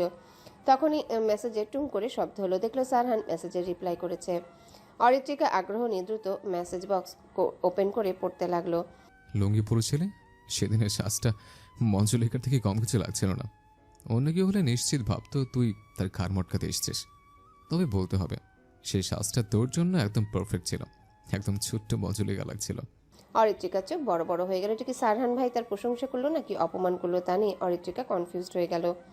অরিত্রিকা আর দেরি না করে আবারও লিখলো, আপনি আমার প্রশংসা করলেন নাকি অপমান করলেন, কোনটা? এই ওর ওঠ, আর কত ঘুমাবি? বিকেল হয়ে গেছে, এখনো ঘুমিয়ে যাচ্ছিস? তিশা অরিত্রিকার বিছানার সম্মুখে গিয়ে কোমরে দুহাত দিয়ে বিগ্রানো মেজাজে অরিত্রিকাকে ডেকে চলেছে। অরিত্রিকা তো ঘুমে এতটাই বিভোর, তিশার কণ্ঠস্বর কানে পৌঁছাচ্ছে না। বিকেলে আসতে বলে এখন ঘুমাচ্ছে। তিশা আর দেরি না করে চিল্লিয়ে উঠল, এই ওর বাচ্চা, ওঠ, আর কত ঘুমাবি? অরিত্রিকা ঘুমের মাঝে কারো কর্কশ আওয়াজ শুনে চমকে ধরফড়িয়ে উঠে বসলো বিছানায়। হাতে থাকা ফোনটা ছুটে গিয়ে একটু দূরে গিয়ে পড়লো। এখনো ঘুমের রেশ কাটেইনি সে। ঘুমো ঘুমো চোখে আশেপাশে পর্যবেক্ষণ করলো কে এইভাবে চিল্লালো। বিছানার পাশে তিশাকে দেখে অরিত্রিকার ভ্রু কুচকে গেল। এই মাইয়া এত তাড়াতাড়ি কই থেকে আইলো? তিশা অরিত্রিকাকে হা করে তাকিয়ে থাকতে দেখে ভাব নিয়ে বলল, আমি দেখতে সুন্দরী, আমি জানি। এভাবে তাকিয়ে থাকিস না, আমার নজর লেগে যাবে। অরিত্রিকা তিশার কথা শুনে মুখ বেঁকিয়ে বলল, যে না মিষ্টি কুমড়ার মতো চেহারা, আবার বলে সুন্দরী। হ্যাঁ, নিজের চেহারা গিয়ে আগে দেখুন আয়নায়। তিশা অরিত্রিকার কথায় পাত্তা না দিয়ে হেসে বলল, আর তুই তো লাউয়ের মতো, এই জন্যই তো দুজন বান্ধবী। এবার যা ফ্রেশ হয়ে আয়, এলোমেলো চুলে তোকে একদম মঞ্জুলিকার মতো লাগছে। অরিত্রিকা তখনই মনে পড়ে গেল সারানের লেখা মেসেজের কথা। তাকে বলেছিল ছোট্ট মঞ্জুলিকা, বয়স 18 হয়ে গেছে, সে কি এখনো ছোট্ট আছে? নেই তো, কিছুদিন পর 19 বছর হবে। অরিত্রিকা সেসব ভাবনা অসম্পূর্ণ রেখে বিছানা থেকে নেমে তিশাকে বলল। তুই তো তাড়াতাড়ি কিভাবে আসলি? তিশা বিছানায় বসে অবাক হয়ে বলল, সময় দেখছিস 4টা বাজে। এতক্ষণ ঘুমিয়েছি আমি? আমি ভাবলাম হয়তো 2-3 ঘন্টা ঘুমিয়েছি। আগে ফ্রেশ হয়ে আয়, তারপর কথা বলছি। অরিত্রিকা ঝুলতে ঝুলতে ধীর পায়ে ওয়াশরুমে চলে গেল। তিশা নিজের ফোন বের করে স্ক্রল করতে লাগলো। অরিত্রিকা তাকে কল দিয়েছিল আসার জন্যে। বেস্টু কল দিয়েছে, সে কিনা এসে থাকতে পারে। অরিত্রিকা ওয়াশরুম থেকে বেরিয়ে তিশার পাশে বসলো। তিশা ফোন স্ক্রল করা বন্ধ করে বলল, মুখের এই হাল কেন তোর? মনে হচ্ছে 10 বছর ধরে খাওয়া দাওয়া করিস না।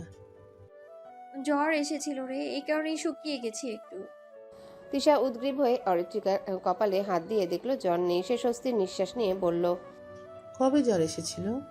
আমায় কেন বলিসনি? কাল রাত থেকে জ্বর, কিন্তু এখন নেই। তিশা সন্ধিহানি দৃষ্টিতে তাকিয়ে বলল, হঠাৎ জ্বর কেন আসলো? কাল তো বৃষ্টি হয়েছিল, নিশ্চিত বৃষ্টিতে ভিজেছিস। অরিত্রিকা মৃদু হেসে বলল, একদম ঠিক, এই জন্যই তো তোকে এত ভালোবাসি। কিভাবে যে আমার মনের খবর বুঝে যাস। তো মন খারাপ করেছিল কেন? আবার কি আঙ্কেল কিছু বলছে? অরিত্রিকার হাসি বন্ধ হয়ে গেল। কিছুটা উদাসীন ভঙ্গিতে তাকালো তিশার দিকে। তিশা চোখ ছোট ছোট করে তাকিয়ে আছে তার দিকে। অরিত্রিকা ভাবতে লাগলো সারহানের কথাটা বলবে কিনা। কি করে বলবে? তিশা নিশ্চিত সারান ভাইয়ের বিয়ের কথা শুনে অক্কা পাবে। তার উপর যদি বলা হয় সে সারান ভাইকে পছন্দ করে, তাহলে যে কি হবে ভাবতেই ঢোক গিলল অরিত্রিকা। উফ, কোন দিকে যাবে সে? মিথ্যা বললেও তো ধরা খেয়ে যাবে নিশ্চিত। মনে হচ্ছে সবচেয়ে কঠিন পরিস্থিতিতে আজ পড়েছে সে।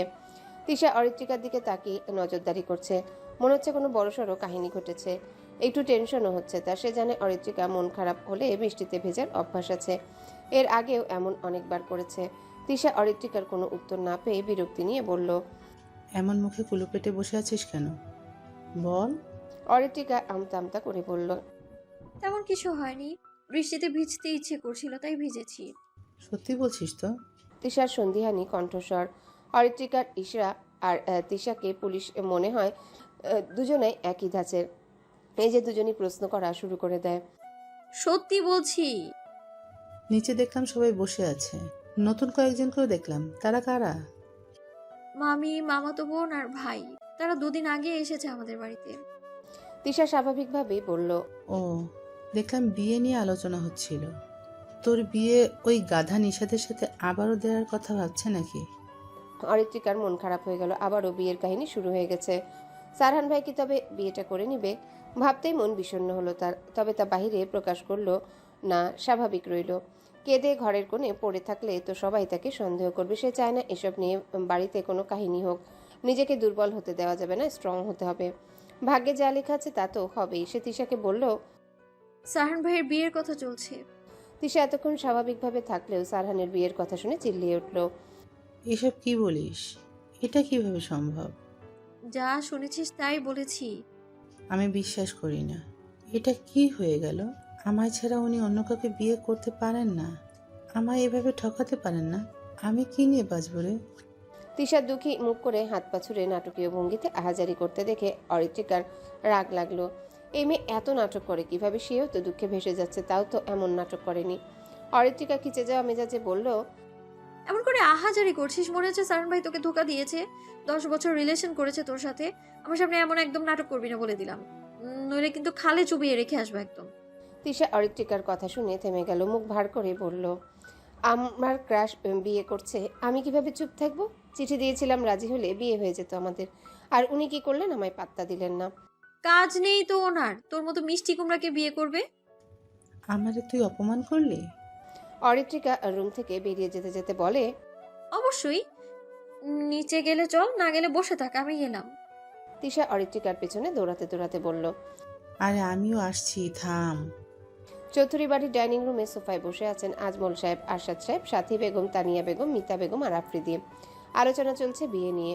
আরশাদ সাহেব চিন্তিত ভঙ্গিতে তানিয়া বেগমকে বললেন, তুমি যে ইফার সাথে শারহানের বিয়ের কথা বলছো, শারহানের থেকে মতামত জানতে চেয়েছো? তানিয়া বেগম আরশাদ সাহেবের কথা শুনে বললেন, শারহানের সাথে এসব নিয়ে কথা হয়নি। ভেবেছিলাম রাতে কথা বলবো, তার হলো কই। অরিত্রিকার জ্বর এসেছিল, তাই আর বলা হয়নি। তোমায় বললাম কারণ শারহানকে তুমি বিয়ের কথাটা বলবে। আরশাদ সাহেব কপাল টান টান করে বলল, আমাকেই পাও সবসময় ফাঁসানোর জন্য? তুমি তো তোমার ছেলেকে চেনো, এতদিন বিয়ের কথা বলেছো, এক পা কি লাগিয়েছে সেদিকে? শুধু ইলেকশনের দোহাই দিয়ে পিছিয়ে যাচ্ছে। আমি এসবের ভেতর নেই। তোমার ছেলেকে তুমি কিভাবে বোঝাবে সেটা তোমার ব্যাপার, এর ভেতরে আমায় টানবে না। তানিয়া বেগম একটু মেকি রাগ দেখিয়ে বললেন, এখন আমার ছেলে হয়ে গেল তাই না? এবার বুঝেছি, আমার ছেলেটা একদম তোমার মতো হয়েছে। তুমি ওকে তোমার মতো বানিয়েছো। আমি হয়ে তোমার সংসার করে যাচ্ছি। আর কেউ হলে সংসার ছেলে পালাতো। আজমল সাহেব দুজনকে চুপ করাতে বললেন, আহ ভাই ভাবি, আপনারা এ কি শুরু করলেন? চুপ করুন। আরশাদ সাহেব আর তানিয়া বেগম চুপ করে গেলেন। তানিয়া বেগম কটমট দৃষ্টিতে তাকিয়ে আছে আরশাদ সাহেবের দিকে। মিতা বেগম, আফ্রিদি, সাথী বেগম মিটিমিটি হাসছেন। আজমল সাহেব পরিস্থিতি বুঝে বললেন, আমি তো ভাবলাম শাহরান কিছু জানে। যাই হোক, আমার মনে হয় শাহরানকে সব কিছু জানিয়ে ওর মতো আগিয়ে নেওয়া জরুরি। যথেষ্ট বড় হয়েছে, নিজের ডিসিশন নিজেই নিক। সাথী বেগমও সহমত প্রকাশ করে বললেন, আমারও তাই মনে হয়। আফ্রিদি চুপচাপ বসে আছে, মাথায় ঘুরছে নানান রকমের চিন্তা। আফ্রিদি জানে সারহান ছেলে হিসেবে একদম পারফেক্ট, যেমন ব্যক্তিত্ব তেমন আচরণ, সকলের সাথেই ওঠা বসা আছে। কিন্তু সারহানের সাথেই যে ইফার বিয়ের কথা চলছে সে আজ সকালে জেনেছে। সারহান পারফেক্ট থাকলেও একটা দিক আফ্রিদির ভালো লাগেনি। সারহান রাজনীতি করে, রাজনীতি যারা করে তাদের শত্রুর অভাব নেই। চিপাচাপায় অজ্ঞাত অনেক শত্রু থাকে, এমনকি লাইফ রিস্কও থাকে। পরিবারের ওপরও অনেক বিপদ আসে। এসব ভেবেই দোটানায় আছে আফ্রিদি। মাকে বুঝিয়ে ছিল, কাজ হয়নি। সারহানকে মেয়ের জামাই বানানোর জন্য উঠে পড়ে লেগেছে। আফ্রিদি মায়ের এমন ব্যবহার একটু বিরক্ত। মিতা বেগম সেদিন ছাদে তানিয়া বেগমকে কোনো উত্তর দেননি, শুধু বলেছিলেন পরে সিদ্ধান্ত জানাবেন। ছাদ থেকে নেমে এসে ইফার থেকে জানতে চেয়েছিলেন সারহানকে বিয়ে করতে কোনো সমস্যা আছে নাকি। ইফা তার মাকে জানিয়েছিল বিয়েতে তার কোনো সমস্যা নেই। মেয়ের পছন্দ জেনে তিনি তানিয়া বেগমকে হ্যাঁ বলেন, কিন্তু সারহানের সাথে এই বিষয়ে কোনো কথা না হওয়ায় কিছুটা চিন্তিত তিনি। মিতা বেগম কথোপকথনের মাঝেই বলে উঠল, আমার মনে হয় সারহানের থেকে মতামত জানা জরুরি। এতটা তাড়াহুড়ো করে কোনো সিদ্ধান্ত নেওয়া উচিত নয়, বিশেষ করে সারা জীবন দুজন মানুষ একসাথে থাকবে সে বিষয়ে ভেবে সিদ্ধান্ত নিতে হবে। সারহান ফোনে কথা বলতে বলতে সদর দরজা দিয়ে ডাইনিং এরিয়াতে ঢুকতে দেখতে পেল সোফায় বসে থাকা সকলের দিকে। দেখেই বুঝলো হয়তো কোনো জরুরি কথা চলছে। কথা বলা শেষ করে কল কাটলো, এগিয়ে এসে বাবার পাশে বসলো। সারহান সকলের দিকে একবার অবলোকন করে বলল, এখানে কোনো সিরিয়াস কথা নিয়ে ডিসকাশন চলছে নাকি? সবাই কি এত টেন্স লাগছে কেন? সকলে সারহানের আকস্মিক আগমনে কিছুটা অবাক হয়েছে। আরশাদ সাহেব ছেলেকে বললেন, তুমি তো এই সময় বাড়িতে আসো না, আজ হঠাৎ? সারহান কিছুক্ষণ মৌন থেকে গম্ভীর কণ্ঠে বলে উঠল, কাল সারা রাত ঘুম হয়নি, মাথায় পেন হচ্ছিল, তাই চলে এসছে। আবিরকে পার্টি অফিসে রেখে এসছে, সব কিছু সামলে নেবে। আরশাদ সাহেব একবার স্ত্রীর দিকে তাকালেন। তানিয়া বেগম মাথা নাড়িয়ে ইশারায় বললেন এখন বিয়ের কথা না তুলতে।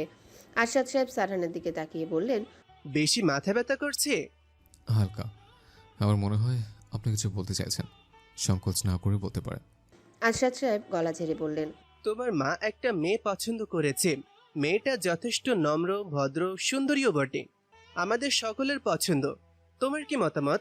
সারহানের কপাল কুঁচকে গেল। আবারও বিয়ে? বাড়িতে আসলেই বিয়ে বিয়ে কলরব। হঠাৎই তার মনে পড়ে গেল অরিত্রিকা জ্বরের ঘরে বলা কথাগুলো। কিছুটা চমকে গেল সে। বিয়ের কথা শুনেই কি তবে উদ্ভ্রান্তের মতো বৃষ্টিতে ভিজছিল? সে জানে অরিত্রিকার মন বিষণ্ণ থাকলে বৃষ্টিতে ভেজার অভ্যাস আছে, তারপর জ্বর হয়ে বিছানায় পড়ে থাকে। সারহান কুঁচকে যাওয়া কপাল নিয়েই শুধালো, মেয়ে দেখেছো কবে? আর মেয়ে বাকে? তানিয়া বেগম আরশাদ সাহেবকে কিছু বলতে না দিয়ে নিজেই বলে উঠলেন, কথা চলছে কাল থেকে। তোর বিয়েটা দিয়ে নিশ্চিন্ত হতে চাই বাবা, রাজি হয়ে যা। মেয়েও তোর চেনা, তোর মিতা আন্টির মেয়ের সাথে তোর বিয়ে দিতে চাচ্ছি। এবার মতামত বল। সারহানের মুখশ্রী স্বাভাবিক, তার মাঝে কোনো বিচলিত ভাব নেই। সে একবার আর চোখে তাকালো সিঁড়ির দিকে। তখনই চোকাচুকি হয়ে গেল অরিত্রিকার সাথে। অরিত্রিকার দিকে হঠাৎ তাকানোতে সে ভড়কে গেল, সন্তর্পণে চোখ নামিয়ে নিল। তখনই সারহান চোখ ফিরিয়ে তার বাবার দিকে তাকালো। সিদ্ধান্ত এখনই জানিয়ে দেওয়া জরুরি, সময় নিলেই পরিবেশ আরও ঘোলাটে হয়ে যাবে। সারহান সিদ্ধান্ত নিল সে বিয়েতে মত আছে কি নেই এখনই জানিয়ে দিবে। ডাইনিং রুমে পিনপিনে নীরবতা বিরাজ করছে, পরিবেশটা অনেকটাই গুমট। আরশাদ সাহেব ছেলের মতামত জানার জন্য বসে আছেন অধীর আগ্রহে। আজমল সাহেব কিছুটা চিন্তিত, কারণ সারহানকে তিনি চেনেন। এই ছেলে নিজের ইচ্ছা মতো চলে। মাঝে মাঝে মনে হয় বড় ভাই আর সারহান একজন আরেকজনের কপি হলেও আচরণগত দিক দিয়ে সারহান অধিক গম্ভীর। তানিয়া বেগম ছেলের মতামত জানার জন্য উৎসুক হয়ে বসে আছেন। মনে মনে চাইছেন সারহান যেন রাজি হয়। তিনি চাইছেন না ইফাকে ছেলের বউ হিসেবে হাতছাড়া করতে। সাথী বেগম চুপচাপ বসে পরিস্থিতি পর্যবেক্ষণ করছে। মিতা বেগম চিন্তিতগ্রস্ত হয়ে বসে আছেন সারহানের উত্তরের আশায়। আফ্রিদি মনে মনে বিরক্ত হচ্ছে। আসলো ঘুরতে এখন বিয়ে নিয়ে সভা বসেছে যেন। সারহান রাজনীতি না করলে সে আগেই বোনের সাথে বিয়ে দিতে রাজি হতো। এই একটি জায়গায় মন মানছে না তার উপর সারহান কি জবাব দিয়ে তাই নিয়ে কিছুটা টেনশনে আছে। সারহানের মুখশ্রী গম্ভীর, ভেবে চলেছে বহুবিধ ভাবনা। সে নড়ে চড়ে উঠে চারিপাশে সকলের দিকে চোখ বুলালো। সকলেই অধীর আগ্রহে বসে আছে। অরিত্রিকা হঠাৎ নিস্তব্ধ পরিবেশ দেখে কিছুটা কৌতূহলী হলো। সবাই হঠাৎ চুপ হয়ে গেল কেন? তখন আসলেও কি কথা হচ্ছিল সে শুনতে পায়নি। সে সিঁড়ি থেকে নামতেই চোখ পড়ল রান্নাঘরের আড়ালে দাঁড়িয়ে থাকা পরিচিত মানুষটার দিকে।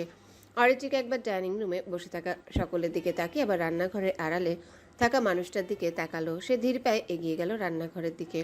তিশা সিঁড়িতে দাঁড়িয়ে সারহানের দিকে তাকিয়েছিল। আরেক সোফায় সুদর্শন একটা ছেলেকে দেখলো, তার মানে এটা অরিত্রিকার মামাতো ভাই। কিছুটা সময় পেরিয়ে যেতেই খেয়াল হলো অরিত্রিকা তার সামনে নেই। আশেপাশে তাকিয়ে খুঁজতেই দেখলো রান্নাঘরের দিকে যাচ্ছে। সেও অরিত্রিকার পিছু পিছু দ্রুততার সহিত রান্নাঘরের দিকে গেল।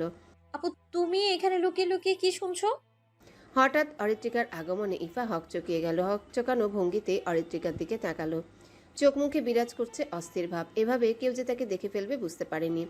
ইফা এখনও দাঁড়িয়ে থেকে সকলের কথাবার্তা শুনছিল অনেকক্ষণ ধরে। অতীব আগ্রহী হয়ে সারহানের উত্তর শোনার জন্য দাঁড়িয়েছিল। জবাবটা শোনার জন্য এতটাই উদ্গ্রীব সে। তিশা অরিত্রিকার পাশে দাঁড়িয়ে ইফার দিকে তাকালো। এই মেয়েটাই তার মানে অরিত্রিকার মামাতো বোন। দেখতেও সুন্দরী আছে। অরিত্রিকা ভ্রু কুচকে তাকিয়ে আসছে। নিশ্চয়ই ইফা আপু সকলের বলা কথা শুনছিল। এটা ভেবেই নাক মুখ কুচকে আসলো। কেউ নিজের বিয়ের কথা আড়ি পেতে শুনে মনে মনে ইফাকে সে নির্লজ্জ উপাধি দিল। ইফা এদিক ওদিক তাকিয়ে আমতা আমতা করে বলল, আরে তেমন কিছু না, এমনি এখানে দাঁড়িয়েছিলাম।